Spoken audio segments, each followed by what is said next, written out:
President Jimmy Carter in 1980 declared the week of March 8th as National Women's History Week. The weekly observance continued until 1987, when Congress designated March as Women's History Month. Throughout the month of March, we celebrate the contribution of strong women from the past and present. While it's important to celebrate women all year long, however, we set aside 1 month each year to celebrate the sacrifice made by women who have helped make our country a much better place. Not only is Women's History Month a time of reflection, but it's also a moment to recognize how the contributions, efforts, and bravery of past generations of women continue to pave the way for women today, and how the contributions, efforts, of bravery of today's women pay it forward and pave the way for the next generation. We here at Fathers Forever celebrate Women's History Month also. You know, many of you are tuning in during your lunch break, so let's chat and chew while you do.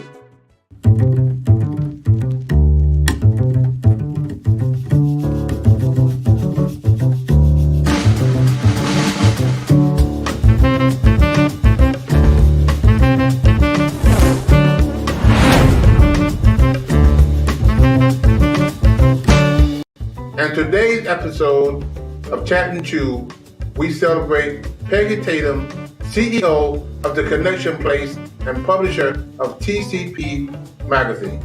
But before we make that introduction, let's take care of a few housekeeping items. Please make sure you follow us on Facebook, like and subscribe to our YouTube channel, and of course, hit the bell to activate notifications that will remind you when we're on. Please be sure to leave us a comment to let us know how we're doing. We'd love to hear from you.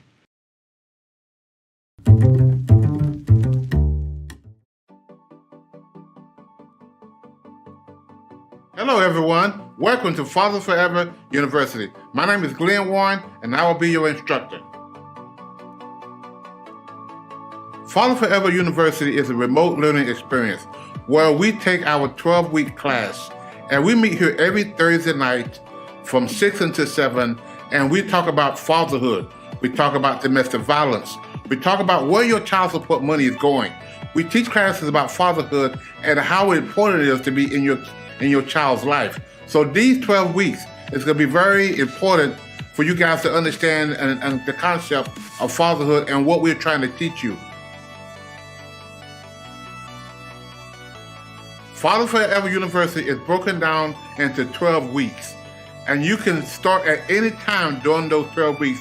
The key to it is finishing those 12 weeks. Every lesson is in lecture format, where you listen to that lecture, and then on Thursday nights, we discuss that lecture. The Thursday night discussion is where your homework will be due. Part of your homework assignment every Thursday night is to, one, we'll ask you the question, what did you learn? And the second question, how am I going to apply what I learned? We also have specific assignments for each lesson in the notes below. This has been an introduction into Fathers Forever University. Now let's get started in lesson 1.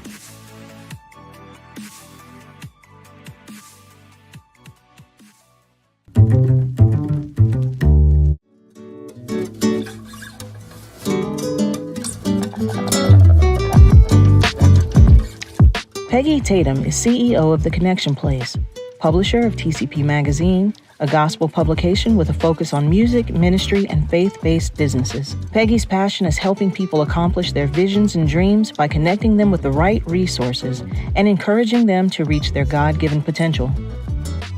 Over the past 19 years, Peggy has touched the national landscape of the gospel industry, promoting and advancing the careers of countless gospel artists, clergy members, and other industry professionals. Under her leadership, over 100 hometown heroes in various cities across North Carolina, South Carolina, Virginia, and Florida have been recognized and honored for the unselfish acts of humanity for their communities. In addition, 63 Women of Triumph have been honored and their stories told in TCP Magazine at the anniversary celebrations. Peggy is a visionary of TCP's Female Pastors Fellowship, composed of female pastors, ministry founders, and clergy who need mentoring. Other initiatives include TCP Mass Choir, FACES, 27610 events, and the Gut Patrol.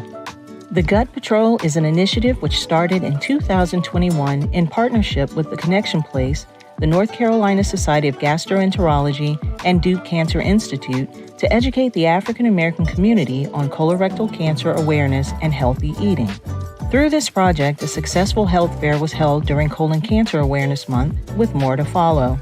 The Gut Patrol continues to educate the community through speaking engagements, partnerships, training, and online influencers.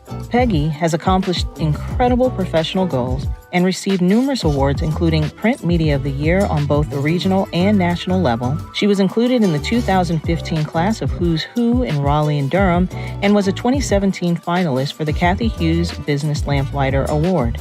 In 2018, Peggy was honored as a living legend at the BBU Awards, and in 2019, TCP was recognized as a partner with the City of Raleigh Police Department for contributions to their Girls Leadership Camp. In 2021, she was honored as a living legend by ACHI Magazine, and 2022, recognized as a hidden figure by 3 separate entities during Women's History Month and 2 recognitions in 2023. In December 2022, Peggy was honored with the Presidential Lifetime Achievement Award. On March 3rd, the Gut Patrol was awarded a $6,000 grant to advance health equity through education and outreach in the Durham community. Peggy and her husband Ted attend New Providence Missionary Baptist Church in Fuquay Varina under the leadership of Dr. Nathaniel J. Wood, where both are in the music ministry. They have 3 adult children and 7 grandchildren. Peggy stands on the scripture, "Commit to the Lord whatever you do, and he will establish your plans." Proverbs chapter 16, verse 3. So now joining me in the studio is Miss Peggy Tatum. Glad that you could join us today. I'm so glad to be. Oh, your hands feel good. Can I say that? Yes. You know, we kind of go back a long way. Mm-hmm. You interviewed me several years ago about Father Forever, what we were doing in the community, and then this was way before COVID. Mm-hmm. And so we've been seeing each other on Facebook and doing different things. And when we started this our podcast, Chat True Podcast, about a year ago, we made it really official, named it over the last couple of months. And I wanted to interview, we interviewed Miss Betty a couple of weeks ago, our dear friend. Mm-hmm. And I woke up the other morning, I said, God, I need somebody that I really want to interview. And you popped in my spirit. And I texted you right away, and you immediately came back and said yes. So I'm so glad, so honored that you decided to come and be a part of our podcast. March is Women's History Month, and we wanted to celebrate that this month, and honoring you and your accomplishments, the things you're doing in the community, and I am really, really honored to follow some of your works. And so now I'm just gonna, we're gonna start this interview, and I want to ask you this one question that I kind of ask with everybody. What is your why? What makes you get up every morning and do the thing that you do? And if you didn't get paid for it, you would still do it. What is your why? My why is to make a better community. Okay. That's what it's all about for me. Mm-hmm. It's not only to make a better community for myself, but for my children and my children's children. Wow. So I just want to make a difference in this world. And I get a chance to do it too. And enjoy doing it. And I enjoy it. And how long have you been doing this? 19 years. Wow. Next year will be 20 years, and we're going to celebrate, and you better be there. I will be there. You just tell me where and when, I will be there. Okay. I am so honored to be, be part of this. And so tell me about your family. I know you have a husband and some. Tell me about your family. Tell me. Yeah, I got a husband named Ted. He's my best friend. I talk about him all the time. Okay. I always bring his name up. We have 3 children and 7 grandchildren. Wow. 3 grown children and 7 grandchildren. I come from Sampson County. You know where they are? I know what it is. Not too Sampson far from Johnson County. Johnson Where I County. came from. So you and I know about country, We right? know about country. You know about I tell people I'm from D.C., not from the District of Columbia, but from deep country. Deep country. You know, every morning I get up, I get on my knees. I just thank the Lord for giving me another day and giving me another chance. But I also think about where I came from, Yes. and I'm just so blessed. Wow. Yeah. Yeah. So what kind of profession your kids are in? Well, let's see. My son and his wife, both of those are in media. Okay. As far as teaching, or my son does HBCU game day. Wow. So he keeps up with all the HBCU sports. Okay. Then I have another son and his wife. Both of those are in real estate. Okay. And then I have a daughter. It's just sort of like me. She's still here in Raleigh. Everybody else is gone. Okay. And she works for a company that helps with testing. Okay. Wow. Wow. So you've been in media for a large part of your life, your adult life? Well, I started off in corporate America in insurance. And Okay. I think I spent 17 years in insurance administration. Wow. And the companies just kept getting bought out and bought out. Right, right. So one day I asked the Lord to give me something to do, allow me to go home and be able to spend time with my children. And he did. Wow. And my husband said it was okay. He thought I was going to stay home for 6 months, and it's been 19 years later. I'm still at home and working, doing my own thing. Right, with the magazine. Right. So we're going to get into some hometown heroes down in this. But who's some of your heroes? Women. This is celebrating Women Month. Tell me some of your heroes that inspired you to do what you do. Okay. We'll start talking about heroes that other folks know. Okay. Yeah, okay, exactly. We'll start with those. We'll start with those. We could say like Harriet Tubman. Yes. She's got to be a hero. She's got to be. Anyone with as much courage as her. Yes. She should be everybody's hero. Every black person's hero. Yes. And then I think of Coretta Scott King. Mm-hmm. Absolutely. Just thinking about her being the wife of Martin Luther King. Mm-hmm. I don't think as many people give her as much credit as they do. Right. And what she had to go through. Yeah, all the stuff she had to do. Yeah. And then when you're talking about close to home, our mamas are always going to be our heroes. Yes. Yes, especially those country mamas. Yes. Mm-hmm. The ones that worked in the field. Tell me about it. Mm-hmm. What do you know about it? What can you tell me about your mom? Peggy, my mom was, I tell everybody, my mom, she was bend, but she didn't break. My dad he was a man of the house, there's no question about it, and he would say things, and, she disagreed with him. Mm-hmm. She wouldn't, go back and forth with him, but you would know that there's a disagreement. And most of the time, she's going to win that disagreement. As a young man, when I was feeling myself, and I wasn't a bad kid, but sometimes I thought I would want to bear up at my dad and wanted to, he probably would kill me, as with my mom. Many times my mom rescued me from my daddy's wrath because I was trying to, be a bad guy that I wouldn't, I thought I had the thing that I needed to take care of my dad, and he probably would have beat the crap out of me. Mm-hmm. But one particular time I ran away from home to my sister's house, not knowing she was going to bring me back. But he found me running down the road in the middle of, I don't know how he found me. I went back to the house. I went inside. He went outside and came back with a tobacco stick. He was going to teach me a lesson that night. Mm-hmm. My mom stood in the front of the door and said, "You're not going to hit my boy with that stick. Put it down." And he put it down. And I'm looking out the window, and he went on back to work. But my mom was one of those women that, she was a stay-at-home mom. Mm-hmm. There was 7 of us. And she was a heavy-set woman. We had 3 meals a day, morning, noon, and night. Mm-hmm. She helped us prepare, in the winter times, summertime we prepared the food for, the children in the house and all that stuff. My mom worked harder as a stay-at-home mom than anybody working a 40-hour job. Mm-hmm. And she was a godsend. Mm-hmm. And I'm so honored to be able to say I have a mom like that. Mm-hmm. But that's my hero. I heard so much of that. You said your mom, you said she was heavy set. So, we call them big mamas, right? Yes. Big mamas. She cooked 3 meals a day. Yes. I can just picture her now.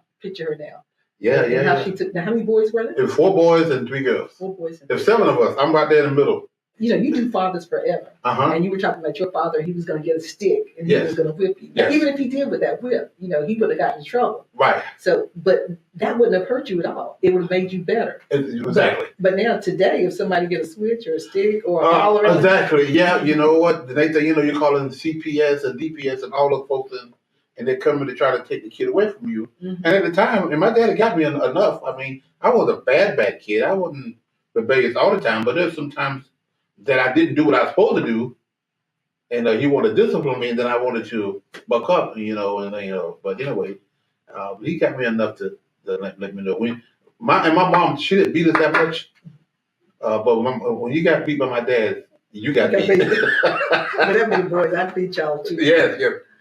So it was good kids. My dad had to never come to get us anything, get any of us out of jail for anything. We was a good family, and which is kind of led me into Father Forever. That's what I was thinking. What we doing now, and it's amazing how our childhood now prepare us for what God is wanting to do in our lives. And everybody say, I want to walk in my purpose and my destiny. And a lot of times we walking in it already. Mm-hmm. Mm-hmm. But we say our purpose is when I make this $1 million. What's happening when you get the $1 million? Mm-hmm. You gonna stop walking in your purpose then? But I walk in our purpose it's every day. It's the things that we do to help people's lives, right, to make better people's lives. So that's what I wanted to. So I've done a lot of talking, and I'm interviewing you. You interviewing me. Which one is it? I flipped the switch. You flipped the switch. She did it so subtly, guys. She just came in but tell us. I was reading some stuff about you. Tell me about what is Connection Place. Okay, the Connection Place is a company I started 19 years ago. Now, when I was telling you the piece about, I asked my husband if I could leave my job, take care of the children. But what I was doing in the meantime, I had resources. I knew a bunch of stuff. Everybody else was working. It's not like now where there are a lot of entrepreneurs. But I was connecting people with whoever they needed. But it was a job. Mm-hmm. And finally, it turned into me writing for someone else. And then me starting my own company called The Connection Place. And the magazine that goes along with Connection Place is TCP Magazine. Mm-hmm. And when I started the company, I bought me a PT Cruiser. I keep these acronyms together. Okay. Stay with me now. All right. Bought me a PT Cruiser. The magazine was TCP. My name is Peggy Cartato, PCT. I went home one day. My neighbor said, "Oh, you like Oprah." He looked at my car. And I said, "What?" And then I realized all those acronyms went together. And then my family name. Got a son. His name begins with a T. My husband, his name begins with the T. A C, my son with the C. And then me with the P. And my daughter with the T. So I knew it was God-given because of all of that. All those flowing together. Mm-hmm, just flowing together. Wow. And so we always had bad news on the radio and television about our people. So It's my mandate to tell the good news in the African American community. And that's what TCP has been doing. Wow. And you do some quality work. I mean, I've seen some of your magazines, and it's good quality. I mean, this is not a magazine that that you just look like. It looks like very professionally done. The Gut Patrol. What is that about? I'm really, really curious to find out about that. Well, the Gut Patrol, that's TGP anyway. Right. So there you go. Yeah. It wasn't anything I was looking to do. Okay. The magazine Music Ministry, Faith-Based Business. We do the print edition. We have things online. We promote events for people that have events. We're connected with the church. But there was an opportunity I'll make it short. I'll do the short version.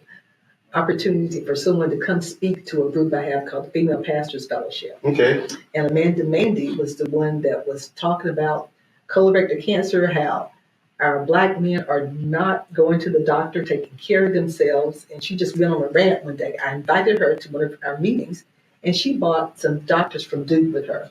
And they thought that we would be good candidates for community partners to tell the African American community about colorectal cancer awareness, because the numbers were so high.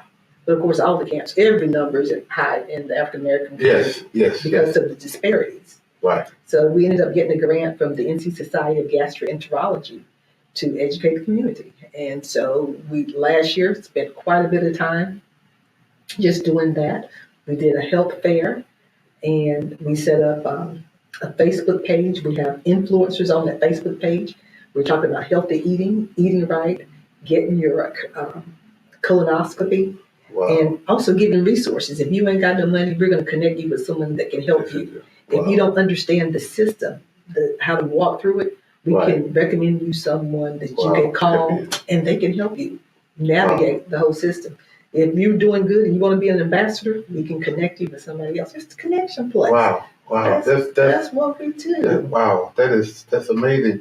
Last night I was at a meeting with 100 black men, and was talking about different things. And we had a doctor there. We had the mental health professionals, and we was talking about, the state of African American men, how we don't take care of ourselves. We are the last one that go to the doctor, and why that is. And one of the guys, because number one is the lack of trust. Right. And there's not enough black doctors out there that look like us that we want to go to, and sometimes we have doubts about the other doctors, and by nature we don't go to the doctor until stuff stops working, and then we'll be the first one to go to the doctor if stuff ain't working. Right. But by and large we don't go to. So how can you help change that? How do you see educating men to the point, women for that matter as well, but men, because we deal with men. Mm-hmm. That's what we're called to, is to work with men. How can you help us to help men? What would you suggest that we do to help men get to this point where it's okay to go to the doctor? Okay. I won't have the all answer, but I can give just some answers. Okay. What we do and what we did at the health fair, sort of dangle a carrot. Okay. Made it attractive. We can get them into the door, and we can get information in their hands. Mm-hmm. And so when we did the health fair, we had a get up and move segment where we had 3 different people to help folks to get up and move. And if we can start a conversation, just prick their brains with a conversation, or some of the testimonials that were told at our health fair. Wow. Okay. To make them listen, because if they don't, get checked out and get it done early, think about the family that they're going to leave behind. So if you have a testimonial up there, someone talking about a family member, what they went through, and giving the symptoms, and we also connected with the black doctors, the male doctors over at Duke, that they can talk to, and we have webinars that they can go to, and they don't have to show their face; they can just listen. Wow! But dangle that carrot. We gave away free food. That's always gonna be. That's always the door. Yeah. We had someone doing demonstrations, cooking demonstrations. Wow! Just dangling that carrot. Yeah. And because again, by and large, we don't. Especially me, I don't like to go to the doctor until then I got to go. And if I'm feeling pain, I'm going to go right away. But just to go get a regular checkup, and most of the time, by the time the symptoms get there, it's maybe too far gone. Mm-hmm. We need to go on a regular basis. I remember the first time I went to get a colonoscopy, I was freaked out. I was scared. It wasn't painful at all, but the fear that I had. And the prep. That whole thing. Uh-huh. But come on now. How about that sleep? Yeah, that sleep was fine. The sleep was good. Man, come on, that sleep was good. My experience was, I don't want to be gross, but I'm laying there and I'm seeing this doctor walk behind me. Mm-hmm. I'm laying on the gurney. He walked behind me. I'm still awake. Mm-hmm. I'm thinking, I know you're about to do something behind me, and I'm still awake. I'm awake. And I watch this guy pull up my guy, and that's all I can remember. Mm-hmm. Next thing I remember, they was rolling me out. Because that second, I got so freaked out. Like, I'm still awake, y'all. I'm still awake. But it's the fear of those things. And so we have to really, we want to talk to more African American men about doing those things and taking care of themselves, our diet. Mm-hmm. So mental health wise, what do you see the African American communities, mental health wise, dealing with depression, dealing with anxiety, especially post-COVID or while we were in COVID? Have you seen the escalation in your experience of men and women, for that matter, struggling with depression and those kind of things? During Mental Health Awareness Month, we always bring someone in to talk about mental health. And I remember one of the things I told them, that I think all of us are a little touched. Mm-hmm. Even though we think we might be okay, we all have issues. Yes. Yes, during the pandemic, it just messed everybody Right. up. Yeah. And in the religious realm, we always talk about pray about it. Right. Pray. And prayer is good, Right. but we also need to get help from counselors and people doctors that can really help. Right. The last time a few weeks ago, I tried to contact a doctor to see if they could come talk to a group of people who were dealing with the death. She said, "I'm sorry, I have no room. I have no space. I'm booked." She referred me to the association, see if you can't find some doctors from this list. Mm-hmm. So, from that, we know it's a problem because people can't get help. Right. That need help. Mm-hmm. And we're in a serious situation because everybody's on the edge about something. Mm-hmm. And when I say everybody, that's about it. That's about it. Everybody is on the edge, and it's going to take something, a God intervention. Yes, and us caring for one another. Mm-hmm. Betty Richardson, as you know, Miss Betty has started a village of care. We talked about it in our segment a couple of weeks ago, and she was saying the cavalry is not coming. Mm-hmm. We are the cavalry. We are the one that's got to come and fix us, Mm-hmm. because we can't, like you said, everybody, all the professional therapists and all of those they're booked up. Mm-hmm. I mean, they are weeks and weeks and weeks away from an appointment. But when you're in crisis and you got your loved one in crisis and they're grieving, and we have to be able to find ways to help them get out of that crisis that we're in. And so, we primarily deal with fathers, and that's our niche. That's what we've been asked several times to do a mother component, and I'm still struggling with that, and I eventually maybe want to do that. One of the clients asked me today kind of about that. It was a client asked me that. And so, but dealing with men is a handful. I got my hands are full. We have to figure out a way to help prop the man up, to help stop, help him. Because a lot of these kids out here now are struggling from fatherlessness.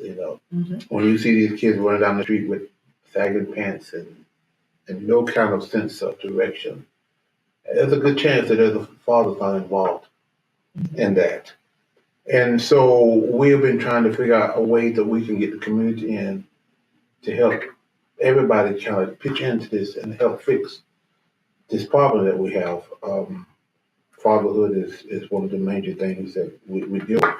Well, we have put together a curriculum called The Joy and Responsibility of Fatherhood. We put that in a book. It's called I Am a Father Forever. And now we came up with Dads at a Distance, which is our initiative of getting that curriculum into the hands of incarcerated fathers. In your wisdom in dealing with marketing and dealing with advertising, give us some advice on how to do that.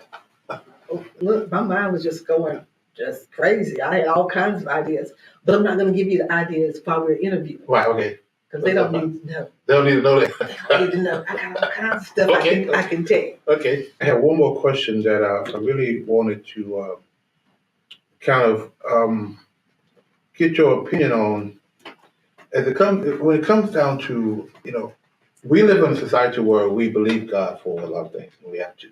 Mm-hmm. Where does faith and works collide? Start with faith without works is dead. You know that. Everybody knows that scripture. They can quote it. Right. Some folks just sitting waiting on the Lord to just do everything for them without doing anything. But we got the faith-based community, and you got society, and the church has got to come outside the four walls to help folks like you. So one of the things I was writing down there was the prison ministry inside the churches working with you. I don't know if you're already working with them. We're not. Or not. We're not, but we want to. We haven't tapped into that yet. Yeah, so that would be a great resource, because one of the things that the church is doing, or some of the churches, I can't say all of them, they go to the prisons and, they talk to them, they try to bring, put Jesus in them, but there are other things that they can do, especially through you. Yes, and that's why, we've had some prisoners that says, we don't want no Bible study. We got no Bible study. We want you to come and talk to them about fatherhood. And we get calls every week about, we got one call today, Alamance County in Burlington, want us to come down there now and teach a class we teach in class in Wake County Detention Center ourselves. And we have a Zoom class now that we're trying to get a self-study class that we're trying to get in. But that is one thing we're gonna do is, it's preaching to people is good. We got to preach to them, but we also got to give them some other practical things they need to do. While we talk about Shadrach, Meshach, and Abednego, we can talk about paying the child support, or being, stop beating your wife up. Or one of the things that we talk about a lot is walking in forgiveness. Yes, sir. Forgiveness is a choice. Yeah. But guess what? So is unforgiveness. Right. Both of them are choices. And so in your line of work, I'm sure you see a lot of people in and out, the bad, the good, the bad, and the ugly. I see it all. You see it all. So how do you pursue and keep doing this work, especially sometimes when people misunderstand you, misrepresent you, misuse you? How do you keep going? Well, I don't wear it on my shoulders. Someone asked me the other day about someone talking about me or dislike for me or something, and I said that's their right. That's their right. That's their right. And, I just keep going. I just keep going. I wanted to go back to something you were saying and let you know, and you probably already know it, that you work with some of the most powerful, smart men on this earth. That's Black men. Yes. Most talented. Yes. And you're in such an awesome position to make a difference in this world, and you are making a difference. And I just want to say that anything that I can do to help you, I'll do it. And you don't even have to ask. As long as I know what you're doing, Yes. I just do that connection. Yes, and I really enjoyed this time that we have. And y'all, please check out, I don't know if you can see this or not, but the magazine that's coming out. That's when we did last year. We started with the Gut Patrol. Oh, okay, yeah. So we're working on another one. And I didn't tell you, we got another grant to do another health fair. But this time we got to go to Durham. And we got to do it in specific zip codes. Zip code, yeah. So we'll be doing that in August. Yes. In Durham. But I want to come back and do another one in Raleigh and do it bigger and better. Yes. So tell them how people can get up with you and if they need to contact you, and what is your contact information? You can just look right at that screen there. We big time now. So why don't that teleprompter? Okay, let's right here. Make my appeal. Hello, everybody. Listen, my name is Peggy Tatum. If you'd like to reach out to me, you can call me on my cell if you like, 919-796-4724. And I get a lot of scam calls, so you can just leave me a message, and you can text me, and I'll get back with you. But you can also find me on social media, TCP Magazine, or Peggy Tatum, or the Gut Patrol, or Hometown Heroes. Any of those names you can find a group on Facebook, and you'll come back to me, or either on Instagram. We're working on a new website, so we look forward to releasing that soon. So thank you for tuning in, and thank you for having me. Great. Thank you, Ms. Peggy, for coming. It was a pleasure, and I'm sure we're going to be doing this again. And whatever event you have, I know you say you're celebrating your 20th anniversary, whatever that is. Next year. Let me know. I will be there with bells and whistles. Here's 3 ways you can support our Dads at a Distance initiative. Give a copy to a family member, a friend. Donate monthly, a book monthly, 5 books monthly, how many books you want to do monthly donation. Reverse book signing, your church, your business. You can make a donation go to our website at www.afatherforever.com and go to our PayPal at Fathers Forever. Our Cash App is $Fathers Forever. Make your donation today. Please include in the note section, include DAAD. Again, include in the note section DAAD.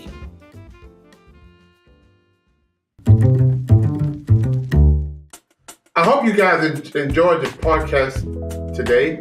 I really enjoyed it. As you can see, Miss Peggy is good at this. I was supposed to be interviewing her, but she ended up interviewing me and flipped the script a couple of times and asking me questions, which I'm okay with it, because she's a master at this.